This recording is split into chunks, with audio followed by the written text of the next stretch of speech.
Back here in Richland County this morning, officials have identified the victim of a deadly weekend shooting at a Columbia restaurant.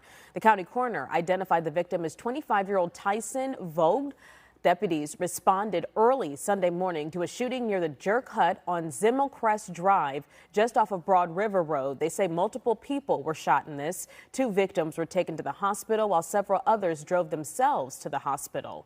Now, this is an active investigation, so we'll be sure to update you with any new information that we get, both on air and online.